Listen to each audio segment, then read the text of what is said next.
ನಿನ್ನೆ ರಾತ್ರಿ ಡ್ಯೂಟಿ ಮುಗಿಸಿ ಮನೆಗೆ ಹೋಗುವಾಗ ನಾವೆಲ್ಲರೂ ಅಂದ್ಕೊಂಡಿದ್ದು ನಾಳೆಯ ದಿನ ಕರ್ನಾಟಕದ ರಾಜಕೀಯ ಇತಿಹಾಸದಲ್ಲಿ, ಒಟ್ಟಾರೆ ಕರ್ನಾಟಕದ ಇತಿಹಾಸದಲ್ಲಿ ಒಂದು ಐತಿಹಾಸಿಕ ದಿನ ಆಗತ್ತೆ. ಮುಖ್ಯಮಂತ್ರಿ ಸಿದ್ದರಾಮಯ್ಯನವರು ಸುಪ್ರೀಂ ಕೋರ್ಟ್ನ ಆದೇಶಕ್ಕೆ ತಲೆಬಾಗದೆ ತಮಿಳುನಾಡಿಗೆ ಕಾವೇರಿ ನೀರು ಹರಿತಾ ಇರೋದನ್ನು ನಿಲ್ಲಿಸಿ ಬಿಡ್ತಾರೆ. ಇಂಥದ್ದೊಂದು ಫೀಲರ್ಗಳು ಬರ್ತಾ ಇತ್ತು, ನಮಗೆ ಮಾಹಿತಿಗಳು ಬರ್ತಾ ಇತ್ತು. ಇಂಥದ್ದೊಂದು ದೃಢ ನಿಶ್ಚಯಕ್ಕೆ ಮುಖ್ಯಮಂತ್ರಿಗಳು ಬರೋದಕ್ಕೆ ತಯಾರಾಗಿದ್ದಾರೆ ಅಂತ. ಆದರೆ ಸಿದ್ದರಾಮಯ್ಯನವರನ್ನ ಡಿಸ್ಕರೇಜ್ ಮಾಡುವಂಥ, ಅವರ ದೃಢ ಸಂಕಲ್ಪವನ್ನು ಅಲ್ಲಾಡಿಸುವಂಥ ಕೆಲಸ ಮೊದಲಿಗೆ ಶುರುವಾಗಿದ್ದು ನವದೆಹಲಿಯಲ್ಲಿ ಹೈಕಮಾಂಡ್ನವರು ಅನೇಕ ಲೆಕ್ಕಾಚಾರಗಳನ್ನು ಹಾಕಿದ್ರು. ಆ ಎಲ್ಲ ಲೆಕ್ಕಾಚಾರಗಳನ್ನು ಹಾಕಿದಾಗ ಇಂಥದ್ದೊಂದು ನಿರ್ಧಾರಕ್ಕೆ CM ಸಿದ್ದರಾಮಯ್ಯನವರು ಬರೋದರಿಂದ ಕಾಂಗ್ರೆಸ್ ಪಕ್ಷಕ್ಕೆ ನಷ್ಟ ಆಗುತ್ತೆ ಅನ್ನೋದು ಮೇಲ್ನೋಟಕ್ಕೆ ಕಂಡು ಬಂದಿದ್ದರಿಂದ ದುಡುಕಬೇಡಿ ಅನ್ನುವಂಥ ಸ್ಪಷ್ಟವಾದ ಸಂದೇಶ ಹೈಕಮಾಂಡ್ನಿಂದ ಸಿದ್ದರಾಮಯ್ಯನವರಿಗೆ ಬಂತು ಅನ್ನುವಂಥದ್ದು ಮಾಹಿತಿ. ಅದೆಲ್ಲದರ ಜೊತೆಗೆ ಇನ್ನೊಂದು ಸಂದೇಶ ಬಂದಿದ್ದು ಆರಂಭದಲ್ಲಿ ಬಂದಂಥದ್ದು ಅಂದರೆ ದಿಗ್ವಿಜಯ್ ಸಿಂಗ್ ಅವರು ರಾಹುಲ್ ಗಾಂಧಿಯವರ ಜೊತೆ ಸಿದ್ದರಾಮಯ್ಯನವರ ಯೋಚನೆ ಹೀಗಿದೆ ಅನ್ನುವಂಥ ಮಾತನ್ನು ಹೇಳಿದಾಗ ಸ್ಥಳೀಯ ಕಾಂಗ್ರೆಸ್ ಮುಖಂಡರನ್ನು, ಹಿರಿಯ ಕಾಂಗ್ರೆಸ್ ಮುಖಂಡರನ್ನು ಕರೆಸಿ ಮಾತನಾಡಿ ನೋಡಿ ಅನ್ನುವಂಥ ಮಾತನ್ನು ಹೇಳಿದ್ರು. ಆ ಕಾರಣಕ್ಕಾಗಿ ಇವತ್ತು ಬೆಳಗ್ಗೆ ಮುಖ್ಯಮಂತ್ರಿಗಳ ನಿವಾಸ ಕಾವೇರಿಯಲ್ಲಿ ನಡೆದಂಥದ್ದು ಈ ಸಭೆ, ಹಿರಿಯ ಕಾಂಗ್ರೆಸ್ ಮುಖಂಡರ ಸಭೆ. ಯಾರ್ಯಾರು ಬಂದಿದ್ರು, ಏನೇನಾಯಿತು ಆ ಸಭೆಯಲ್ಲಿ ವೀರೇಂದ್ರ? ಅಜಿತ್, ನೀವು ಹೇಳಿದಾಗೆ ನವದೆಹಲಿಯಲ್ಲಿ ಕಾಂಗ್ರೆಸ್ನ ಹೈಕಮಾಂಡ್ ಡಿಸ್ಕರೇಜ್ ಮಾಡಿದ್ದೆ ಬಹುಶಃ ಸಿದ್ದರಾಮಯ್ಯನವರಿಗೆ ಒಂದು ಕರೇಜನ್ನು ಕೊಟ್ಟಿರ್ಬೋದು, ನನ್ನ ಕುರ್ಚಿ ಗಟ್ಟಿ ಆಯಿತು ಅಂತ ಹೇಳಿ ಹೇಳಲಿಕ್ಕಾಗೋದಿಲ್ಲ. ಯಾಕಂದ್ರೆ ಇವತ್ತು ಬಂದ ಕೂಡಲೇ ಅವ್ರ ಕುರ್ಚಿಯಲ್ಲಿ ಬಂದು ಕೂತ್ ಕೂಡಲೇ ನಾ ರಾಜೀನಾಮೆಗೆ ಸಿದ್ಧ ಅಂತೇಳಿ ಹೇಳ್ತಾರೆ ಅಂದರೆ ಎಲ್ಲೋ ಒಂದು ಕಡೆ ಅಲ್ಲಿ ಹೈಕಮಾಂಡ್ ಹೇಳಿದ್ಮೇಲೆ ಮುಗಿತಲ್ಲ, ಕಾಂಗ್ರೆಸ್ನಲ್ಲಿ ಮತ್ತೆ ಎರಡನೇ ಆಪ್ಷನ್ನೇ ಇಲ್ಲ. ನಂಬರ್ 1. ನಂಬರ್ 2, ಅಷ್ಟು ಹೇಳಿದ ನಂತರವೂ ಕೂಡ ಈಗ ನಾವೇನು ಮಾರ್ಗದರ್ಶಕ ಮಂಡಲದಲ್ಲಿ ಕರಿತಿದ್ದೀವಲ್ಲ, ಅಲ್ಲೆಲ್ಲ ಸಹಜವಾಗಿ ಅವ್ರಿಗೂ ಎಲ್ಲ ಹೈಕಮಾಂಡ್ನ ಡಿಸಿಷನ್ನ ಮೆಸೇಜ್ ಹೋಗಿರುತ್ತೆ, MB ಪಾಟೀಲ್ರಿಗೆ ಹೋಗದೇ ಇರುತ್ತಾ. ಹಾಗಾಗಿ ರಾಜೀನಾಮೆ ಬೇಡ ಅನ್ನುವಂಥ ಅಂಶಗಳನ್ನ ಖರ್ಗೆ ಅವರು ಹೇಳಿದ್ರು. ರಾಜೀನಾಮೆ ಯೋಚನೆ ಬಿಡಿ, ಸರ್ಕಾರ ವಿಸರ್ಜನೆಯ ಮಾತನ್ನು ಆಡಬೇಡಿ, ಅದು ಬಿಟ್ಟು ಬೇರೆ ಏನು ಕಾನೂನು ಚೌಕಟ್ಟಿನಲ್ಲಿ ನಾವು ಏನು ಹೋರಾಟ ಮಾಡ್ಬೋದು ಅದನ್ನು ಆಲೋಚನೆ ಮಾಡಿ ಅನ್ನೋ ಮಾತನ್ನು ಖರ್ಗೆ ಅವರು ಹೇಳಿದ್ರು. MB ಪಾಟೀಲರು ಅದೇ ಮಾತನ್ನು ಹೇಳಿದ್ರು.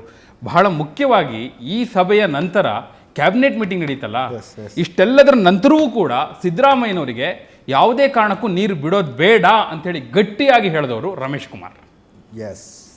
ಒಬ್ಬ ಮಂತ್ರಿ ಮಾತ್ರ ಇವತ್ತು ಸಿದ್ದರಾಮಯ್ಯನವರಿಗೆ ತುಂಬ ಫರ್ಮ್ ಆಗಿ, ತುಂಬ ಗಟ್ಟಿಯಾಗಿ ನಿಂತ್ಕೊಂಡು ಹೇಳಿದ್ರು, ಬಂದಿದ್ದನ್ನು ಎದುರಿಸೋಣ, ನೀರನ್ನು ನಿಲ್ಲಿಸಿ ಬಿಡೋಣ ಅನ್ನುವಂಥ ಮಾತನ್ನು ಕಡ್ಡಿ ಮುರಿದಷ್ಟು ಸ್ಪಷ್ಟವಾಗಿ, ಹಸಿ ಗೋಡೆಗೆ ಹರಳು ಹೊಡೆದಷ್ಟು ಸ್ಪಷ್ಟವಾಗಿ ಹೇಳಿದಂಥವರು ಸಚಿವ ರಮೇಶ್ ಕುಮಾರ್. ಅವರಿಗೆ ಬೆಂಬಲವಾಗಿ ನಿಂತವರು HK ಪಾಟೀಲ್.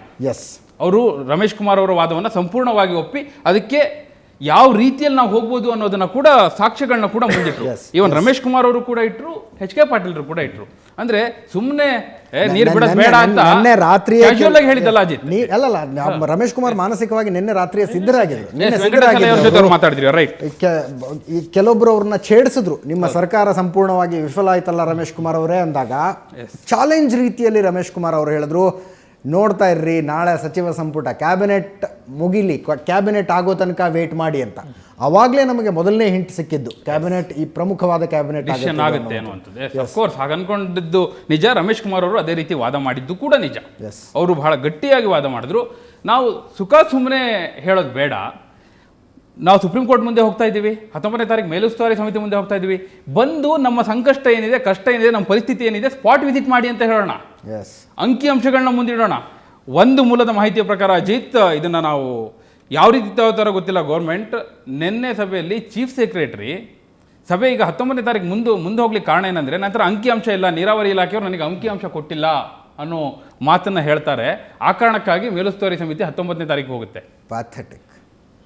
ಸೊ 19ನೇ ತಾರೀಕು ಆ ಎಲ್ಲ ಅಂಶಗಳನ್ನ ನಾವು ಮುಂದಿಟ್ಟು, ನೋಡಿ ಎಂತ ದುರಂತ ನೋಡಿ, ಇಂಥ ಪರಿಸ್ಥಿತಿಯಲ್ಲಿ ಅಂಕಿಅಂಶ ಇಲ್ಲ ಅನ್ನೋ ಕಾರಣಕ್ಕಾಗಿ ಮೇಲುಸ್ತುವಾರಿ ಸಮಿತಿ ಮತ್ತೆ ಮುಂದಕ್ಕೆ ಹೋಗುತ್ತೆ ಅಂದ್ರೆ ರಿಯಲಿ ಪ್ಯಾಥೆಟಿಕ್.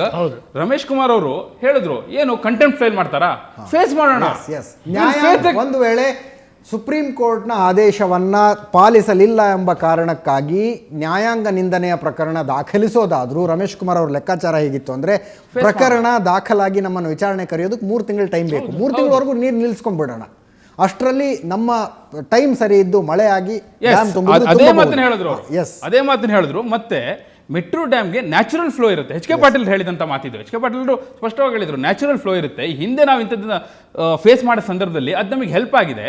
ವೀಕ್ಲಿ ಆವ್ರೇಜ್ನ ಸೀಕ್ ಮಾಡೋಣ, ವೀಕ್ಲಿ ಆವ್ರೇಜ್ ತೆಗೆದುಕೊಳ್ಳೋಣ. ನಾವು ಒಂದು ದಿನಕ್ಕೆ 1,000 ಅನ್ನೋ ಲೆಕ್ಕದಕ್ಕೂ, 7 ದಿನಕ್ಕೆ 7,000 ಅನ್ನೋ ಲೆಕ್ಕಕ್ಕೂ, 1 ದಿನಕ್ಕೆ 10,000 ಅನ್ನೋ ಲೆಕ್ಕಕ್ಕೂ, 7 ದಿನಕ್ಕೆ 70,000 ಅನ್ನೋ ಲೆಕ್ಕಕ್ಕೂ ಡಿಫ್ರೆನ್ಸ್ ಆಗುತ್ತೆ. ಸೊ ನಮಗೆ ಒಂದೊಂದು ದಿನವೂ ಬಹಳ ಮುಖ್ಯ ಇಲ್ಲಿ. ಸೊ ಈ ಕ್ಷಣಕ್ಕೆ ಈ ನಿರ್ಧಾರ ತಿಳ್ಕೊಳ್ಳಿ, ನೀವು ಇತಿಹಾಸದಲ್ಲಿ ದಾಖಲಾಗ್ತೀರಿ ಸಿದ್ದರಾಮಯ್ಯನವರೇ ಅನ್ನೋ ಮಾತು ಹೇಳಿದ್ರು. ಅಲ್ಲ, ಅವ್ರಿಗೆ ಇತಿಹಾಸದಲ್ಲಿ ಬೇರೆ ಥರ ದಾಖಲಾಗೋದು ಬೇಕಿತ್ತು ಅಂತ ಅನ್ಸುತ್ತೆ. ಯಾತಕ್ಕೆ ಅಂತ ಹೇಳಿದ್ರೆ ಅವರು ನೇರ ಕಾಂಗ್ರೆಸ್ನಲ್ಲಿ ಹುಟ್ಟಿ ಬೆಳೆದವರಲ್ಲ.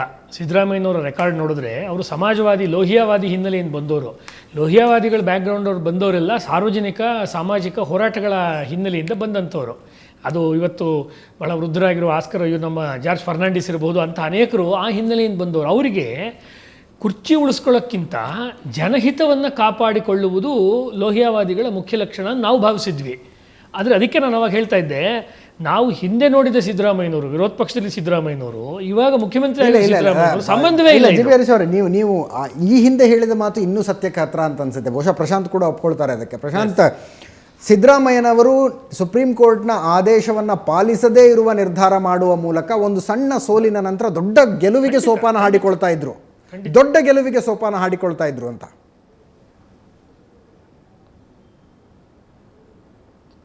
ನಿಶ್ಚಿತವಾಗಿ ನೋಡಿ, ಎಲ್ಲವನ್ನು ಅಳೆದು ತೂಗಿ ಇವತ್ತಿನ ನಿರ್ಣಯವನ್ನು ತೆಗೆದುಕೊಳ್ಳಲಾಗಿದೆ ಅಂತಕ್ಕಂಥದ್ದನ್ನು ಕಾಂಗ್ರೆಸ್ ಹೈಕಮಾಂಡ್ ಮೂಲಗಳು ನಮ್ಗೆ ಹೇಳ್ತಾ ಇರ್ತಕ್ಕಂಥದ್ದು. ಪತ್ರಕರ್ತರು ಆಫ್ ದಿ ರೆಕಾರ್ಡ್ ನಾಯಕರು ಹೇಳಿರ್ತಕ್ಕಂಥ ಮಾತುಗಳನ್ನು ಸಹಜವಾಗಿ ಹೇಳೋಲ್ಲ, ಆದರೆ ಇವತ್ತು ರಾಜ್ಯದ ಹಿತದೃಷ್ಟಿಯಿಂದ ಹೇಳಬೇಕಾಗಿರ್ತಕ್ಕಂಥ ಪ್ರಶ್ನೆ ಬಂದಾಗ ನನಗೊಬ್ಬ ರಾಷ್ಟ್ರೀಯ ನಾಯಕರು ಇವತ್ತು ಕೇಳಿರ್ತಕ್ಕಂಥ ಪ್ರಶ್ನೆ, ಇವತ್ತು ಬೆಳಿಗ್ಗೆ ಇನ್ನೂ ಕ್ಯಾಬಿನೆಟ್ ಸಭೆಗಿಂತ ಮುಂಚೆ ನಾವು ಮಾತನಾಡ್ತಾ ಇರ್ತಕ್ಕಂಥ ಸಂದರ್ಭದಲ್ಲಿ ಕಾಂಗ್ರೆಸ್ನ ಒಬ್ಬ ರಾಷ್ಟ್ರೀಯ ನಾಯಕರು ಕೇಳಿರ್ತಕ್ಕಂಥ ಪ್ರಶ್ನೆ, ನಿಶ್ಚಿತವಾಗಿ ಇದರ ಪೊಲಿಟಿಕಲ್ ಫಾಲೋಔಟ್ ಏನು, ಇದರ ಇವತ್ತು ವಿಷಯ ಎಮೋಷ್ನಲ್ ಆಗಿದೆ, ಇವತ್ತು ವಿಷಯ ಒಂದು ರೀತಿಯಾಗಿರ್ತಕ್ಕಂಥ ಪೀಕ್ನಲ್ಲಿದೆ. 46ರಿಂದ 48 ತಾಲೂಕು ಅಂದರೆ 48 ಸುಮಾರು 50 ಕ್ಷೇತ್ರಗಳು ಅಂತ ನೀವು ತೆಗೆದುಕೊಳ್ಳಿ. ಅದು ಹೊರತುಪಡಿಸಿದಲ್ಲಿ ಇದರ ಇಫೆಕ್ಟ್ ಏನು, ಪೊಲಿಟಿಕಲ್ ಇದರ ಫಾಲೋಔಟ್ ಏನು ಹೇಳಿ ಅಂತಕ್ಕಂಥದ್ದನ್ನು ಆ ರಾಷ್ಟ್ರೀಯ ನಾಯಕರು ಕೇಳ್ತಿದ್ದೆ. ಅಂದರೆ ನಾನು ಹೇಳಲಿಕ್ಕೆ ಹೊರಟಿರ್ತಕ್ಕಂಥದ್ದು, ಪೊಲಿಟಿಷಿಯನ್ಸ್ ತುಂಬ ಕಟ್ ಥ್ರೋಟ್ ಆಗಿ ಶ್ರೂಡ್ ಆಗಿ ಯೋಚನೆ ಮಾಡ್ತಾರೆ, ಲಾಭ ಇದ್ದಲ್ಲಿ ನಿಶ್ಚಿತವಾಗಿ ಬಿಡದೇ ಇರತಕ್ಕಂಥ ನಿರ್ಣಯವನ್ನು ತೆಗೆದುಕೊಳ್ತಿದ್ರು ಅಂತ ನನಗನ್ಸುತ್ತೆ. That's my political reading. Correct. ಮುಖ್ಯಮಂತ್ರಿಗಳು ನೀರನ್ನು ಬಿಡದೇ ಇರುವ ನಿರ್ಧಾರಕ್ಕೆ ಬಂದಿದ್ರೆ ಪಾಲಿಟಿಕಲಿ ಅವರಿಗೆ ಹಳೆ ಮೈಸೂರು ಭಾಗದಲ್ಲಿ ಒಂದಷ್ಟು ಲಾಭ ಆಗ್ತಿತ್ತು. ಅಲ್ಲ, ಒಬ್ಬ ರಾಜಕಾರಣಿ ಯೋಚನೆ ಮಾಡುವಂಥ ರೀತಿ. ನೀವು ಹೈಕಮಾಂಡ್ಗೆ ಈ ವಿಷಯ ಇಟ್ಕೊಂಡೇ ನಾವು ಮತ್ತೆ ಎಲೆಕ್ಷನ್ ಫೈಟ್ ಮಾಡಿ ಗೆಲ್ಬಹುದು ಅಂತ ಇವ್ರು ಕನ್ವಿನ್ಸ್ ಮಾಡೋಕ್ಕಾಗಿಲ್ಲ. ಲೋಕಲ್ ಕಾಂಗ್ರೆಸ್ ಆ ಕಾನ್ಫಿಡೆನ್ಸ್ ಇವರಲ್ಲಿ ಇರಲಿಲ್ಲ. ಪ್ರಶಾಂತ್ ಅವರು ಹೇಳೋದ್ರ ಅರ್ಥ ಆ ಕಾನ್ಫಿಡೆನ್ಸ್ ಇವರಲ್ಲಿ. ನಾವು ಕಾವೇರಿಯ ನೀರನ್ನ ಉಳಿಸಿಕೊಂಡ್ವಿ ಅಂತ ಬೀದರ್ನ ಜನರಿಗೆ ಹೇಳಿ ನಾವು ಮತವನ್ನ ಗಳಿಸಬಹುದು ಅನ್ನೋ ಕಾನ್ಫಿಡೆನ್ಸ್ ಇವರಲ್ಲಿ ಇರಲಿಲ್ಲ. ಅದರಿಂದ ಅಂಥದ್ದೊಂದು ಬೀದರ್, ಗುಲ್ಬರ್ಗನೋ, ಹುಬ್ಬಳ್ಳಿ, ಧಾರವಾಡ ಜನರನ್ನ ಈ ಮಾತನ್ನ ಹೇಳುವ ಮೂಲಕ ಮನವೊಲಿಸಿಕೊಳ್ಳೋದಕ್ಕೆ ಸಾಧ್ಯ ಅನ್ನುವಂತಹ ಕಾನ್ಫಿಡೆನ್ಸ್ ಇವರಲ್ಲಿ ಇರಲಿಲ್ಲ. ಆದ್ದರಿಂದ ಬಹುಶಃ ಅಂಥದ್ದೊಂದು ನಿರ್ಧಾರ ತೆಗೆದುಕೊಳ್ಳೋದಕ್ಕೆ ಆಗಲಿಲ್ಲ.